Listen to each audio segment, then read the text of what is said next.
Plus, a free play Friday, even less expensive than last week's. How do I do it, Loudon?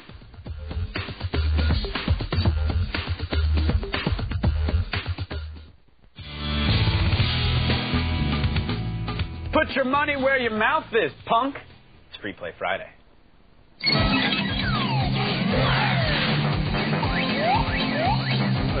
That was awfully rude of me. They just came back in from a commercial and I just insulted them. Yeah, why do you got to do that? Because they deserve it. Okay. Sometimes you got to be hard with the viewers. All right. I like the viewers. Good. I'm into them. Give them a big hug and a kiss, all right? Jeez. Later. I'll be back. Show you guys. One at a time. Just line up.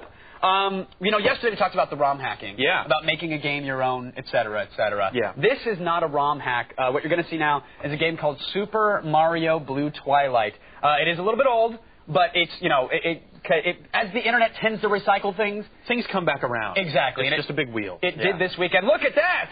The princess just got snagged.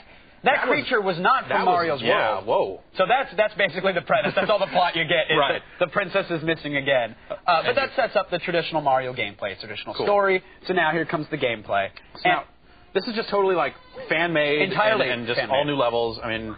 All new levels, so there's some new artwork. As you can see, some is straight ripped from the original cartridges and whatnot. That sounds legal. But what's great, well, it's not at all. But he makes no bones about it. He lets you know, hey, this is fan-made. But notice the extra moves. You got like a wall jump. Cool. You can do a triple jump. You can do backflips.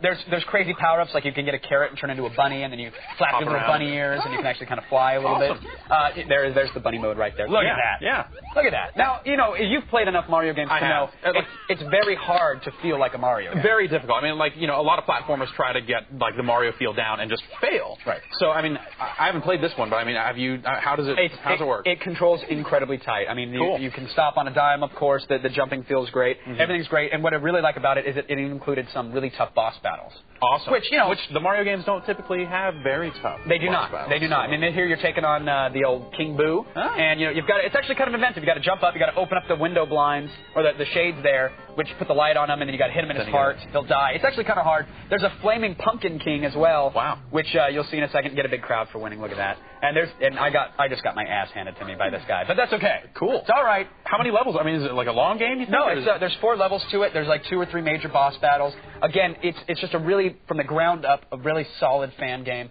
Plays great with a controller, but you can still play with the keyboard. Nice. And like I said, this particular game has been out for a little over a year, maybe 2 years now, but it's a shining example of a true fan game. So for more Mario fan games, there's a whole website for them, which I don't even know. Wow. mfgg.net. It's Mario Fan Game something.